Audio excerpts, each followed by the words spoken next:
Y lo que nos tocaría hoy es cerrar diciendo que la vida profunda nos va a llevar a una victoria en la vida, ¿no es cierto? Eh, es increíble que están apareciendo por todos los diarios, estoy viendo bastantes diarios, y diarios no solamente de acá, sino de todo el mundo, ¿no es cierto? Americanos también. Cómo vivir más tiempo, artículos, qué comer para vivir más tiempo, cómo hacer para vivir más tiempo, qué hacer para vivir mejor. Y ustedes los leen todos y tienen un acercamiento a que, en primer lugar, a un tiempo de establecer relaciones personales que son válidas, que no sean tóxicas, por un lado, y por otro lado, una profunda meditación. Invitan a la gente a que medite ontológicamente para saber un poco quién es uno, ¿no? Más o menos, más allá de la dieta que nadie hace y la comida que todo el mundo come lo que puede, pero digamos, la base está ahí. Me llamó mucho la atención a mí esto, ¿por qué? Porque los cristianos estaríamos de acuerdo con todo. Establecer relaciones personales que no sean tóxicas. Bueno, yo creo que la comunidad de fe, la iglesia, en general está llamada a ser una comunidad con relaciones sanas, en general. Y con respecto a la meditación, que es encontrar quién soy yo, ¿no es cierto? Uno lo puede hacer esto humanamente hablando, lo puede hacer con la ayuda de Dios. Y con la ayuda de Dios no hay otra manera que entrar dentro de la profundidad de uno. No hay otra. Es el Espíritu Santo que va iluminando esas áreas a veces grises de quién soy yo realmente, ¿no? Generalmente alguien me dijo hace un tiempo que uno puede empezar esto a los 40 años, a pensar. ¿Por qué? Dice, bueno, porque cuando uno es chico no piensa en nada y está metido en sus deberes de secundaria, de primaria, y después si sigue las expectativas de la familia, se va a la universidad, tiene que recibirse, entonces se empaqueta 5 años, en el último año encuentra una novia y después termina graduándose y la novia que le dice que casarse, entonces el tipo está metido en eso, y se casa y después, qué sé yo, tiene un hijo, tiene 2 hijos, que ya está con todo eso. A los 40 años los adolescentes se fueron, o no se van todavía, ¿no? Pero los adolescentes se están yendo y uno, la esposa ya no insiste más en nada, entonces este hombre se sienta y dice, ¿quién soy yo?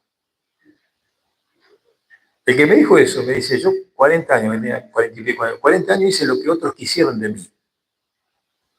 Fui al colegio porque mis viejos quisieron, estudié, bueno, porque en la Argentina o serás lo que Dios quiere que sea, o si no serás abogado. Entonces uno estudió, recibí abogado, qué sé yo, pim pum, 5 o 6 años estudiando, era duro, qué sé yo, pim, pero la locura, las clases, bueno, y ahora a los 40, 45 me doy el lujo de sentarme y pensar, ¿quién soy yo? Como cristianos, en la vida espiritual nuestra, pasa exactamente lo mismo. Exactamente lo mismo. Yo llego a la iglesia, el Señor llega a mí, me convierte, me hace un cambio impresionante, comienzo a vivir la fe, a testificar de la fe, comienzo a levantar la vida mía cristianamente, comienzo a levantar, dependiendo de la edad que uno tenga, mi hogar cristianamente, mis hijos cristianamente, ayudo en la iglesia, al pastor de la iglesia donde voy se le ocurre una idea extraña, comprar templo, comprar equipo, qué sé yo, bueno, olvídame que hay que comprar pilas también, Ricardo. Y bueno, en algún momento me paro y digo, ya seguí al pastor, seguí a la iglesia, seguí, qué sé yo, pim pum. Ahora, ¿quién soy yo cristianamente? Es decir, yo soy el resultado de la iglesia, soy yo la iglesia y más. Cuando alguien, yo le hablo de la fe mía, ¿qué le hablo? ¿De la iglesia? ¿Le hablo del estacionamiento de la iglesia? ¿O le hablo de quién soy yo? Hasta a mí me pasó, al compartir la fe mía, que tuve que pasar por el puente ese. Porque la otra persona que no sabe nada de nada, la primera pregunta dice, ¿a cuál iglesia vas? Si uno cae en la trampa, no, voy a la iglesia esta, qué sé yo. La pregunta es que la iglesia no lo va a salvar. Entonces uno tiene que desviar el tema si uno la tiene clara y decir, no, mira, yo te voy a hablar de lo que cambió mi vida. Y ahí empezamos a hablar de que usted descubre quién es usted en la fe también, en la fe. Es por eso que estos temas que hemos hablado de la vida profunda, que evidentemente no es por nada, pero no es para todos. Usted después de estos 5 temas puede seguir como cuando llegó de España, igual. O usted puede por ahí, hay un atisbo de pensar, hay más de lo que yo tengo, hay más. Cuando uno piensa en eso, les quiero decir que la victoria no es importante, como vamos a hablar hoy, no es tan importante, sino que el deseo de profundidad en la fe es una ambición espiritual de que yo quiero más. Yo quiero más de lo que yo tengo, espiritualmente hablando. Y ahí vamos a hablar un poquito, ¿no es cierto?, de estos temas en esta mañana, de lo que queda como un paquete ahí que se cierra o no se puede cerrar. Hay un pasaje que está en 1 Corintios, en el capítulo 3, versículos 16 y 17, 3, 16 y 17, donde Pablo dice, ¿no sabéis que sois templo de Dios y que el Espíritu de Dios mora en vosotros? Si alguno destruyera el templo de Dios, Dios le destruirá a él, porque el templo de Dios, el cual sois vosotros, santo es. Este texto está dividido, la exposición de lo que expone este texto está dividido en 2. Una es que nosotros somos parte del templo de Dios, esos son otros textos bíblicos que hay donde Pablo juega con la imagen esa. Es decir, el Espíritu Santo cuando llega a mi vida en la conversión, yo sin darme cuenta, me sumerge en el templo de Dios, en la iglesia de Dios de todo el mundo, ¿no? Pero no habla de esto, sino habla de otra cosa, que en la llegada al cristianismo mía, yo me transformo en un templo de Dios, ¿no? Dice así,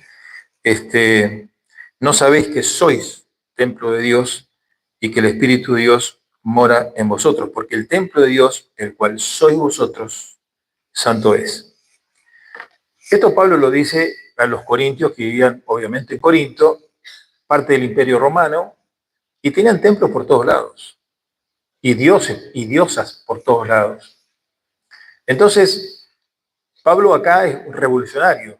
Dice, no miren afuera, que hay templos por todos lados, porque en aquel tiempo templos cristianos no existían.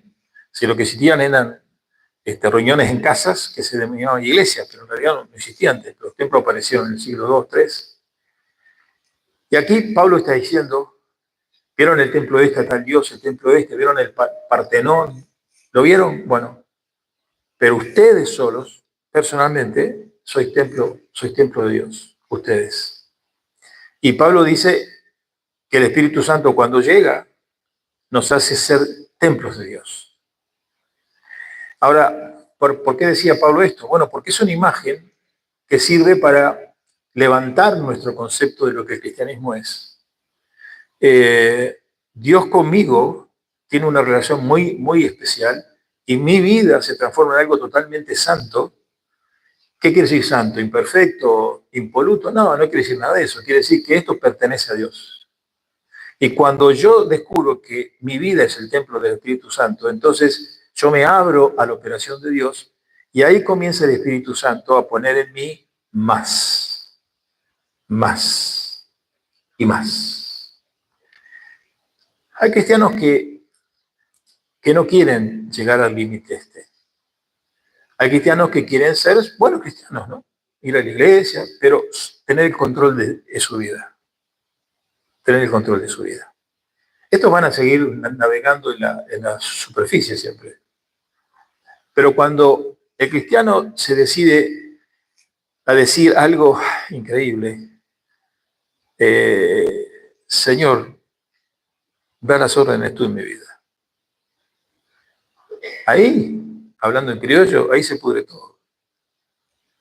Porque de repente con mi mente yo quiero ir a Puente Saavedra por la avenida, como hago siempre. Y de repente el Waze del Espíritu Santo me dice, no, anda por el otro lado. No, pero yo voy siempre por acá, anda por otro lado. El testimonio último, hay 2 caminos que enseñó Jesús. Está el camino angosto y el camino amplio. El camino amplio van todos ahí. El camino angosto lo descubren algunos nada más.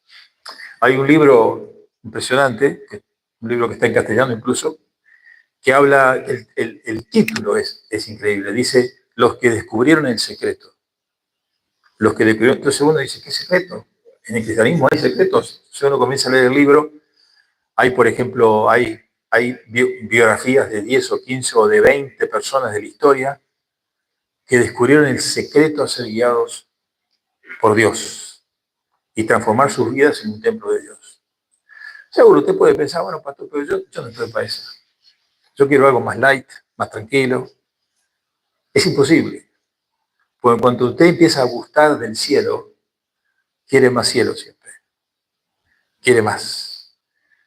Y usted puede llegar a descubrir el secreto de que de la vida profunda, de resolver cuestiones en sí mismo con una profundidad que quizás otro no la logre.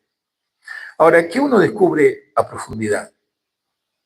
En primer lugar, uno descubre que tiene más sensibilidad a la presencia de Dios. Más sensibilidad. ¿Qué sensibilidad? Es sentirlo, sentir la presencia de Dios. Dice, pero qué locura, no hay ninguna locura. El que conoce a Dios en la intimidad de su vida, comienza a percibir a Dios en la totalidad de su vida. Comienza a percibir a Dios en todo, en su matrimonio, en su trabajo, con sus hijos. Todo lo que hemos avanzado un poco en la vida, todos sabemos que hay momentos que no hay que orar. No hay que orar. Hay momentos que hay que hacerse la pregunta, ¿está Dios acá o no? Si Dios me dice, mira, esto no es rojo, esto es azul, yo no puedo orar para que Dios cambie su opinión a rojo. Que es lo que hacen muchos hermanos. Pastor, me está pasando eso, por favor, que oren por mí. Todo el mundo que ore por mí, pasó, porque cuanto más oren, podemos hacer bulla en el cielo. Pero usted no puede cambiar la voluntad de Dios. No, pastor, pero hay que orar. ¿Quién le dijo? Pablo, pobre, estaba ahí con su problema orando y Dios le dijo, no ores más. ¿Qué le dijo Dios a Pablo? Bástate mi gracia, ya está. Naciste patizambo, ya está. ¿Qué problema hay? ¿Qué problema hay? Ahora, eso es tener una sensibilidad muy, muy especial. Sensibilidad de reconocer a Dios en mis caminos. Estará Dios acá, estará Dios allá. Y esa sensibilidad se descubre cuando ¿qué? Cuando hay piel con Dios. Cuando hay una relación no superficial. Cuando uno puede llegar a las profundidades de lo que uno es. En segundo lugar, hay más deseo de cosas mucho más profundas. Y eso tiene que ver con todo, tiene que ver con la gente que yo trato, con la oración mía personal, tiene que ver con el conocimiento mío también. Vamos a verlo luego. ¿Yo conozco a Dios racionalmente más ahora que hace 2 años atrás? No. Es decir, esa profundidad surge así. Spurgeon decía que cuando nosotros comenzamos a estudiar a Dios, la mente se expande y una vez que se expande la mente, los horizontes de la mente nunca vuelven a achicarse. ¿Qué quiere decir? Que una vez que yo comencé a tener más hambre de Dios, se expande esa sed que yo tengo y nada más lo puede superar que no sea lo que Dios es. En tercer lugar, conocimiento de Dios. Conocimiento de Dios es un conocimiento intelectual, un conocimiento racional. Y acá tengo que echar a mano a todo lo que me ofrece Dios. Y tengo que echar mano a lecturas. Tengo que leer. Tengo que ver qué dijeron de Dios la generación que me antecedió, el siglo que me antecedió a mí. Tengo que empaparme con buenos libros, porque el buen libro, hay de todo, ¿no? Pero el buen libro resalta el descubrimiento que alguien tuvo de su relación con Dios. Y como yo les decía, por ejemplo, en un libro, un capítulo sobre la vida de oración de Simpson, que me impresionó a mí, tanto que me impresionó que me ha marcado mi oración por 30 años. Y a veces yo no es que no sea místico, pero no entiendo el concepto de oración que muchos tienen. El querido Elicio, él tenía sus costumbres de vigilias de oración, ayuno de oración y noches de oración. A lo cual yo le hacía broma siempre. Porque hablando un poco filosóficamente, ¿qué diferencia es orar a las 3 de la mañana y a las 11 de la mañana? El cielo abre de 8 a 11. Entonces yo lo discutía con él. ¿Y por qué tenés que hacer ayuno? ¿Acaso ayunando, matándose de hambre, Dios te va a escuchar? Bueno, y no, entre los dos, no, él no podía con el sarcasmo mío y yo no podía con sus principios sólidos. No, dice, no, porque el Señor ve que yo ayuno y yo empujo el cielo y lo abro. ¿Y no te conviene abrir el cielo con la panza llena? Entonces él, cuando hacía en la iglesia de Saavedra sus noches de oración toda la noche, no encontraba ningún gaucho pastor que a las 3 de la mañana fuera. Entonces, como yo tenía insomnio, me llamaba y vivía cerca, me llamaba, ¿podés venir a las 3:30? Y sí, como no, bueno, ahí los hermanos medio bostezando, todo. Y yo digo, ¿por qué este Via Crucis? ¿Podés orar a las 3 de la tarde? La única razón, la única razón para orar temprano la encontré en Moody, un gran predicador americano, hablando sobre la oración. Él decía, yo quiero orar 4 o 5 de la mañana. Es muy interesante lo que decía Moody, que es una lección para todos. Yo quiero orar por la iglesia antes de que los hermanos se despierten y vayan al trabajo. La única razón, impactante. Yo la tomé esa, pero es la única razón que hay. Después el resto es esfuerzo humano para empujar a Dios. El conocimiento es importante. Yo no quiero hacer marketing de nada de lo que hacemos, pero panorama de la Biblia, ¿por qué no? En esto creo, ¿por qué no?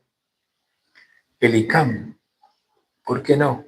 Usted puede llegar a decir que sabe todo ya. Interesante. Es horrible hablar de uno, pero yo he pasado académicamente estudiando 10, 15 años, estudiando formalmente y aún me falta. Descubro cosas nuevas. Es decir, la racionalidad nuestra debe de estirarse, aumentarse. Yo tengo que salir de la subjetividad de mis sentimientos a entender que sí, la iglesia donde yo soy parte tiene canales de aprendizaje, yo tengo que participar, meterme y ser parte. ¿Por qué? Porque Dios lo que hace es aprieta el conocimiento en nuestro corazón. Entonces, más de eso también, creo que la profundidad nos lleva a más de eso también. Y nos lleva a más de victoria, a más de victoria. Vamos a leer un par de textos más. Romanos capítulo 15. Romanos capítulo 15 dice en el versículo 22 en más. Qué interesante esto. Bueno, esto cuando lo leamos usted va a decir que tiene que ver, pastor, se equivocó de pasaje. No, no me equivoqué de pasaje. Por esa causa me he visto impedido muchas veces de ir a vosotros. Esto es Pablo. Pero ahora no teniendo más campo en estas regiones y deseando hacer muchos años ir a vosotros, cuando vaya a España iré a vosotros, porque espero verlos al pasar y ser encaminado allá por vosotros una vez que haya gozado con vosotros. Mas ahora voy a Jerusalén, porque Macedonia y Acaya estuvieron bien hacer una ofrenda para los pobres, pero les pareció bueno. Versículo 28, así cuando haya concluido esto y les haya entregado este fruto, pasaré entre vosotros rumbo a España. Se cree que Pablo llegó a España.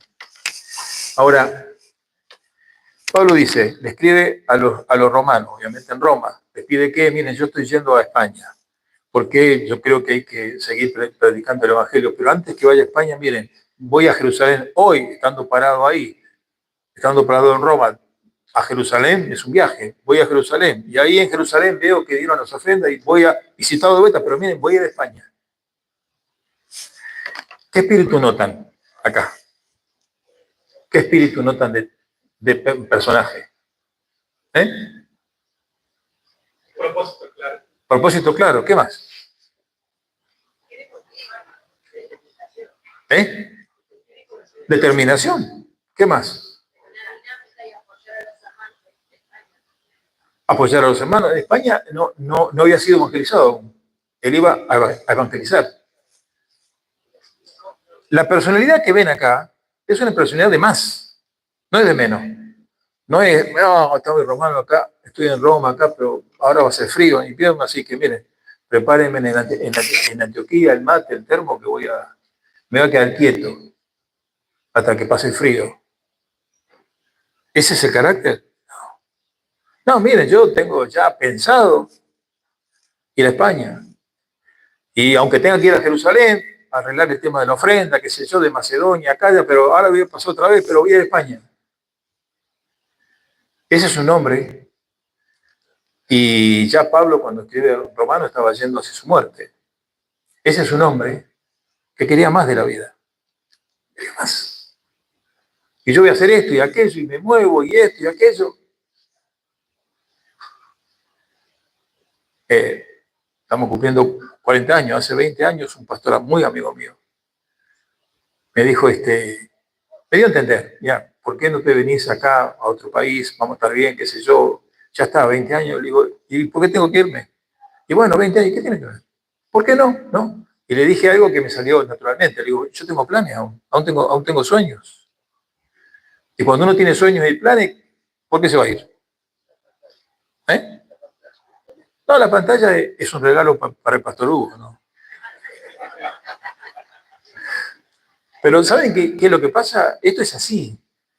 El Espíritu Santo, cuando entra en nuestra vida y comienza a hacer el juego profundo, nos empuja siempre a más, más.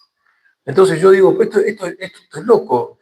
Ahora quiero hacer esto, quiero hacer lo otro, quiero meterme, quiero hacer esto. Y la iglesia no es para endebles, lastimosamente. La iglesia es para gente fuerte, que la piensa, que se la juega, que está en presencia, en todo, en todo. Así se hace la iglesia, si no, imposible hacerla. Hermanos míos, Dios quiera que ustedes puedan, a partir de este estudio, por lo menos, avisorar, tener más sensibilidad de Dios en la vida, más profundidad, más victoria, más conocimiento y sobre todas las cosas, más vida. No se limite a una actividad de cultos. Por favor, no se limite a eso. Métase y juntos demos la gloria a Dios porque estamos queriendo llegar a lo más profundo, ¿no? Señor, líbrame de la costa. Ayúdame a meterme más al fondo. Y más al fondo voy a encontrar a 3.000 metros de Mar del Plata las bellezas de Dios y voy a encontrar en mí las bellezas que Dios hizo en mi vida. Amén. Dios les bendiga mucho, hermanos.